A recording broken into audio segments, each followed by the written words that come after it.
മലയാള മനോരമ പ്രാദേശിക ലേഖകനായ ആനാട് ശശിയുടെ ആത്മഹത്യയിൽ കോൺഗ്രസ് ഭരിക്കുന്ന മുണ്ടേല രാജീവ് ഗാന്ധി സഹകരണ ബാങ്കിനെതിരെ സഹോദരൻ ജയചന്ദ്രന്റെ നിർണായക മൊഴി. സഹകരണ ബാങ്കിലെ 1.62 കോടി നിക്ഷേപം തിരികെ ലഭിക്കാത്തതിനാലാണ് ആനാട് ശശി ആത്മഹത്യ ചെയ്തതെന്ന് സഹോദരൻ ജയചന്ദ്രൻ മൊഴി നൽകി. വിവരങ്ങളുമായി കമലേഷ് തിരുവനന്തപുരത്ത് നിന്ന് ചേരുകയാണ്. കമലേഷ്, വളരെ നിർണായകമായ മൊഴിയാണ് ഇപ്പോൾ ആനാട് ശശിയുടെ മരണവുമായി ബന്ധപ്പെട്ട് പുറത്തു വന്നിരിക്കുന്നത്. കോൺഗ്രസ് ഭരിക്കുന്ന സഹകരണ ബാങ്കിൽ നിന്ന് നിക്ഷേപ തുക മടക്കി ലഭിക്കാത്തതാണ് മരണത്തിന്റെ കാരണമെന്ന് സഹോദരൻ ഇപ്പോൾ പോലീസിനോട് മൊഴി നൽകിയിരിക്കുകയാണ്.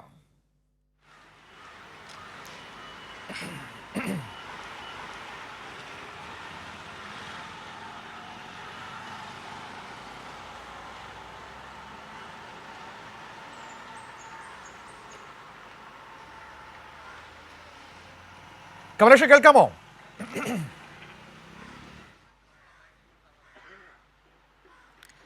മനു, കേൾക്കാം.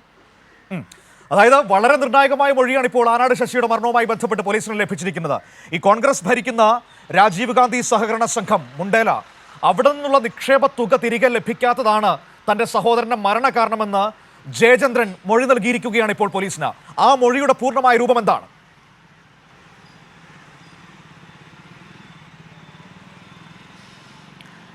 മനു, തീർച്ചയായും വളരെ നിർണായകമായ ഒരു മൊഴിയാണ് ഈ ആനാട് ശശിയുടെ ആത്മഹത്യയുമായി ബന്ധപ്പെട്ട് സ്വന്തം സഹോദരൻ ജയചന്ദ്രൻ, ആനാട് ജയചന്ദ്രൻ പോലീസിന് മുൻപാകെ നൽകിയിട്ടുള്ളത്. ഇന്നലെ വൈകിട്ടോടുകൂടി, ഇന്നലെ രാത്രിയോടുകൂടി മ്യൂസിയം പോലീസ് സ്റ്റേഷനിലെത്തിയാണ് അദ്ദേഹം മൊഴി നൽകിയിട്ടുള്ളത്. ആ മൊഴി പോലീസ് വളരെ വിശദമായി തന്നെ രേഖപ്പെടുത്തിയിട്ടുണ്ട്. അതിൽ വളരെ കൃത്യമായി അദ്ദേഹം ഈ മൊഴിയിൽ പറയുന്ന ഒരു കാര്യം എന്ന് പറയുന്നത് ഈ സഹകരണ സംഘവുമായി ബന്ധപ്പെട്ട്, അതായത് മുണ്ടേലയിലെ രാജീവ് ഗാന്ധി സഹകരണ സംഘവുമായി ബന്ധപ്പെട്ട് വലിയ ഒരു തുക, അതായത് 1.72 കോടി രൂപയുടെ നിക്ഷേപം ഈ ആനാട് ശശിക്ക് ഉണ്ടായിരുന്നു. അത് വളരെ കാലമായി അദ്ദേഹം ആ തുക തിരിച്ചാവശ്യപ്പെട്ടിട്ടും അത് നൽകുന്ന സാഹചര്യം ഉണ്ടായില്ല.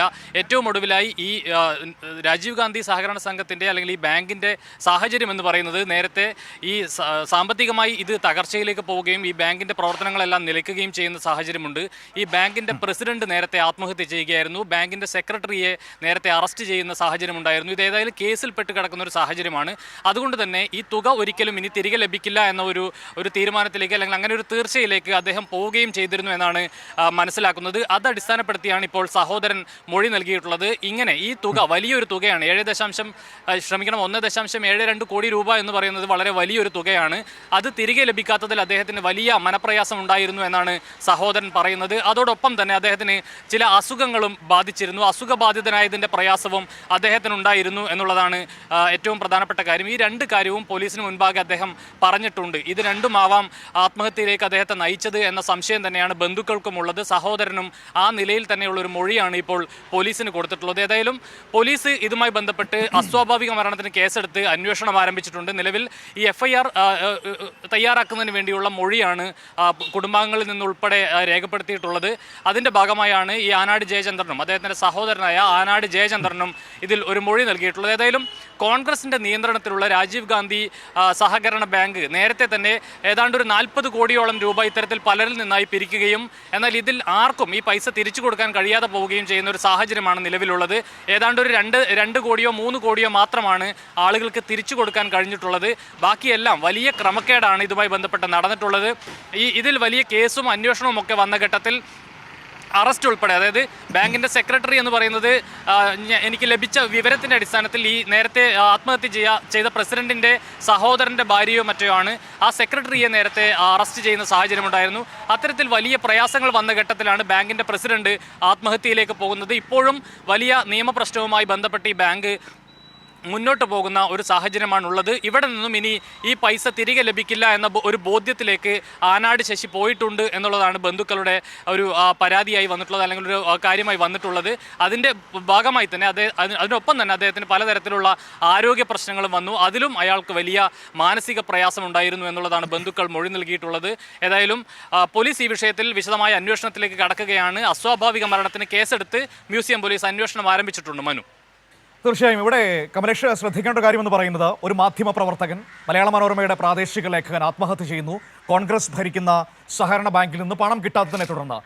ഇത് ഒരു വലിയ ചർച്ചയാവുകയോ അതല്ലെങ്കിൽ വലിയൊരു വാർത്തയാവുകയോ ചെയ്യുന്നത് ഒരിടത്തും നമ്മൾ കണ്ടിട്ടില്ല. ഈ മുണ്ടാല രാജീവ് ഗാന്ധി സഹകരണ സംഘവുമായി ബന്ധപ്പെട്ട് വലിയ തട്ടിപ്പുകൾ നേരത്തെ തന്നെ കൈരളി ന്യൂസ് അടക്കം പുറത്തു കൊണ്ടുവന്നതാണ്.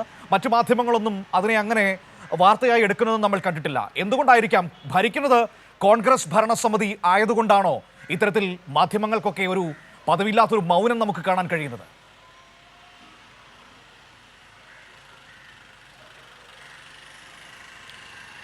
മനു, ന്യായമായും അങ്ങനെ ഒരു സംശയമാണ് എല്ലാവരിലും ഉയർന്നു വരുന്നത്. ഈ വാർത്ത കാണുന്ന ആളുകളിൽ ഉൾപ്പെടെ എന്തുകൊണ്ടായിരിക്കും ഇത് വലിയ ചർച്ചയാവാതെ പോകുന്നത് എന്നുള്ളത് വലിയൊരു സംശയമായി തന്നെ നിലനിൽക്കുന്നുണ്ട്. ജില്ലയിലാണെങ്കിലും ഇപ്പോൾ തിരുവനന്തപുരത്താണെങ്കിലും പല സഹകരണ ബാങ്കുകളും കോൺഗ്രസിന്റെ നേതൃത്വത്തിലുള്ള പല സഹകരണ ബാങ്കുകളിലും ഇത്തരത്തിൽ വലിയ തട്ടിപ്പുകൾ നടക്കുന്നുണ്ട് എന്നുള്ളതാണ് ഒരു യാഥാർത്ഥ്യം. അതിൽ പലതും നേരത്തെ തന്നെ കൈരളി ന്യൂസ് റിപ്പോർട്ട് ചെയ്തിട്ടുമുള്ളതുമാണ്.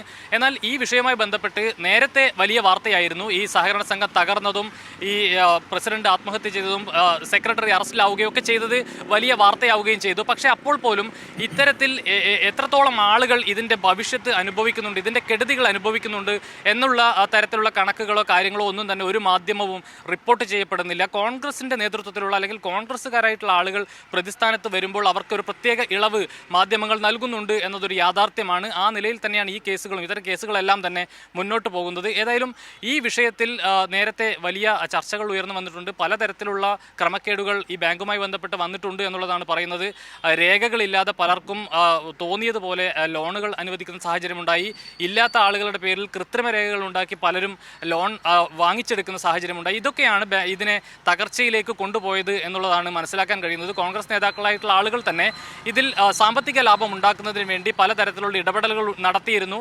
അതാണ് ആ തിരിച്ചു കിട്ടാത്ത പൈസകളൊക്കെ തന്നെയാണ് ബാങ്കിനെ വലിയ പ്രതിസന്ധിയിലേക്ക് കൊണ്ടുപോയത്.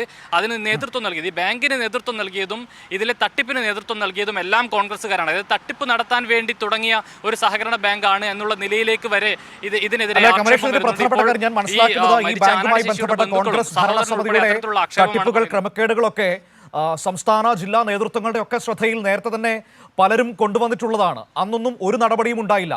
അന്നൊക്കെ ഏതെങ്കിലും തരത്തിൽ ഒരു പക്ഷേ നടപടി എടുത്തിരുന്നുവെങ്കിൽ ഈ പറയുന്ന മനുഷ്യന്റെ ജീവൻ പോകില്ലായിരുന്നു ഇത്തരത്തിലൊരു സാഹചര്യത്തിൽ. അപ്പോൾ നോക്കൂ, ഒരു നടപടിയും എടുക്കാതിരുന്ന, ഈ പരാതികൾ കേട്ടിട്ട് മിണ്ടാതിരുന്ന സംസ്ഥാന ജില്ലാ നേതൃത്വങ്ങളൊക്കെ പ്രതിക്കൂട്ടിൽ വരികയാണ്.